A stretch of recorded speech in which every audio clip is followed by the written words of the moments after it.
Bien-aimés dans le Seigneur, bienvenue dans notre série de prédications dans Gospel par chant et parole. Aujourd'hui, nous allons vous parler des noces de l'agneau. Les noces, ce sont les célébrations qui sont dites au mariage. C'est une fête qui est dédiée au mariage. Amen.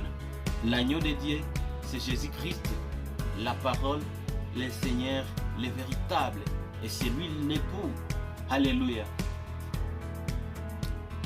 Dans la vie d'un homme, il y a trois événements majeurs, trois événements importants, majeurs, dont la naissance, le mariage et la mort.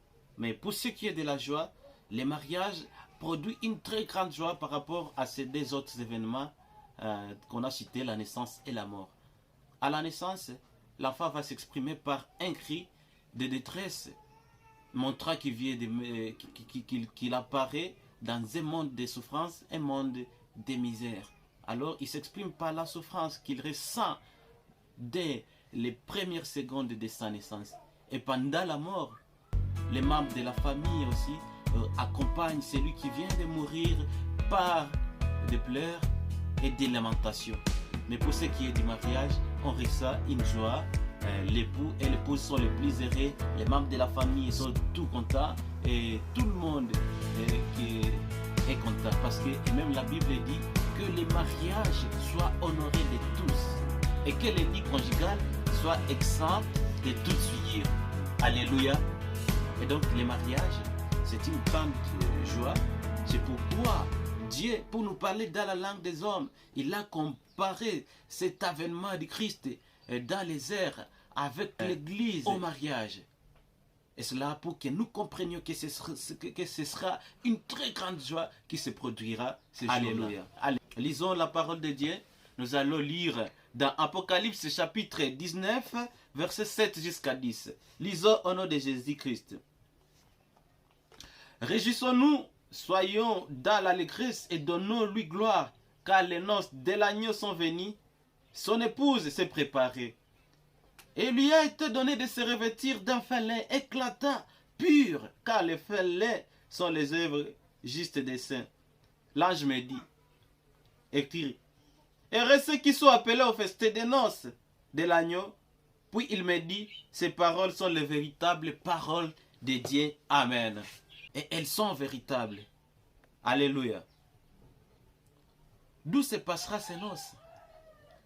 Les noces de l'agneau se passeront dans les... À quel moment? C'est exactement après l'enlèvement de l'église. Et ça se passera pendant une période de 7 ans de réjouissance dans le ciel. Nous verrons les seigneurs face à face.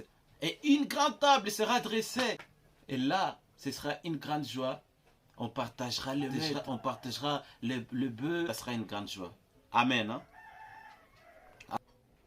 Les conditions pour être invité au festin des noces de l'agneau, auquel participeront les anges et les chrétiens, les véritables chrétiens et Jésus lui-même.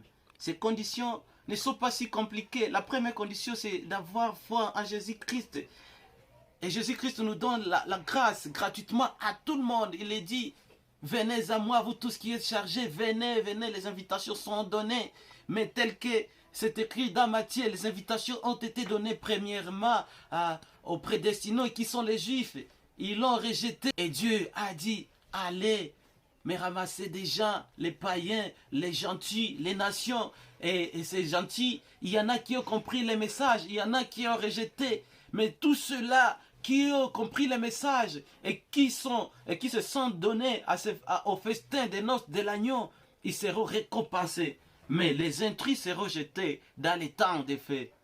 C'est écrit Matthieu chapitre 22, du 1er au 13e verset.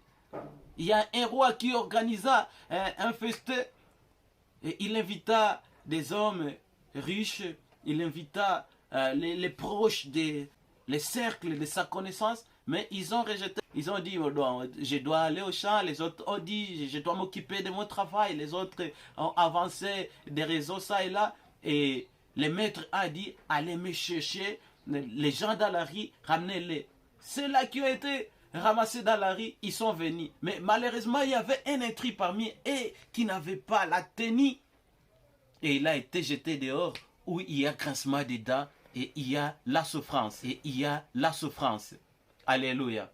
Avoir la foi en Jésus-Christ, la foi qui est accordée par sa grâce, et non pas par les efforts, ni par les œuvres. Ce n'est pas la grâce du Seigneur qu'on est appelé, et tu dois accepter. Amen. Et aujourd'hui, le Seigneur te parle.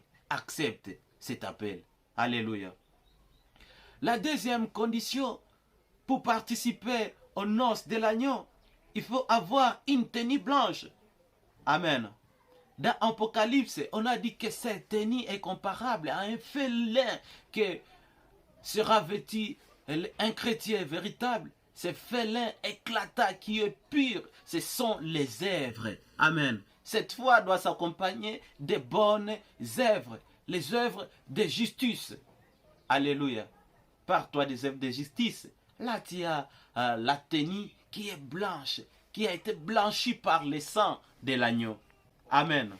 La troisième condition, il faut avoir le Saint-Esprit de Dieu comme guide. Il faut avoir le Saint-Esprit qui doit te conduire parce que c'est le Saint-Esprit qui est le maître. Dans Matthieu chapitre 25, il y a la fameuse parabole des 10 vierges. Les insensés ont tenté d'entrer dans la fête seulement parce qu'ils avaient des lampes sans huile. Amen. Manquer de l'huile, c'est manquer l'onction du Saint-Esprit. Dans Romains 8, 5 jusqu'à 10, il est montré clairement que lorsque vous êtes conduit par le Saint-Esprit, vous êtes enfant de Dieu. Et c'est le Saint-Esprit qui va faire à ce que vous produisez des fruits, des bons fruits, afin que vous plaisez à Dieu le Père. Les avantages qu'aura gagné l'épouse. Nous avons dit l'épouse, c'est l'Église qui a cru réellement en Jésus-Christ, qui a marché selon les prescriptions de la Bible. Amen. Ces avantages, l'épouse aura un repos et une joie éternelle. Amen. Un repos dans les cieux pendant 7 ans. Il règne pendant les milléniums sur la terre et ensuite un repos éternel dans la nouvelle Jérusalem. Amen. Ensuite, régner avec Jésus, c'est notre avantage. On oubliera toutes les souffrances de la terre. On oubliera tout ce que nous avons perdu. Nous oublierons même la tribulation dont nous avons enduré pendant notre séjour sur la terre. Amen. Ça sera vraiment un réel plaisir d'avoir l'époux Jésus-Christ que la Bible présente comme les véritables. Jésus-Christ, l'époux, la Bible lui présente comme un Seigneur fidèle. Il est la parole de Dieu. Amen. Il est l'étoile brillante du matin. Et donc c'est vraiment un époux qui nous plaira à tous. Ce sera une grande joie incommensurable et incomparable, telle qu'il n'y en a jamais eu sur la terre, d'avoir Jésus-Christ qui nous a rachetés par le sang provenant de ses côtes. Amen. En conclusion, nous allons lire Apocalypse chapitre 22, verset 17. Apocalypse chapitre 22, verset 17, lisons au nom de Jésus-Christ. Et l'Esprit et l'épouse disent, viens. L'Esprit, le Saint-Esprit, qui est en train de nous préparer comme notre parrain, comme notre maître, il dit, viens. Et ceux-là qui sont prêts disent à Jésus-Christ à travers les prières, viens, tu tardes à venir. Est-ce que toi tu es prêt? Mais ceux qui sont prêts, ils disent, viens Seigneur, viens, il est temps. Il paraît que tu traînes. Nous avons hâte de voir cette grande joie dans le ciel avec toi. Amen. Et que celui qui a soif vienne. Que celui qui veut prendre de l'eau de la vie gratuitement. L'eau est donnée gratuitement. Le festin est organisé pour vous gratuitement. Il suffit seulement que tu crois en Jésus-Christ et tout te sera donné. Ce sera une joie parfaite.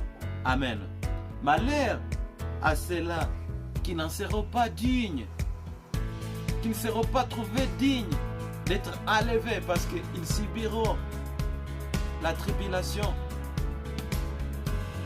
Et enfin, il y en a qui iront nombreux dans les temps de feu. Mais toi, tu as la possibilité encore de te sauver. Jésus veut te sauver. Il revient bientôt. Ce sera une grande joie de participer à ces noces. Que Dieu te bénisse. Nous t'invitons encore à t'abonner sur notre chaîne afin de nous soutenir par vos prières pour que ce ministère aille loin, mais aussi par des conseils. Que Dieu vous bénisse. Le numéro est là si vous souhaitez nous donner des conseils. Que Dieu vous bénisse. Amen.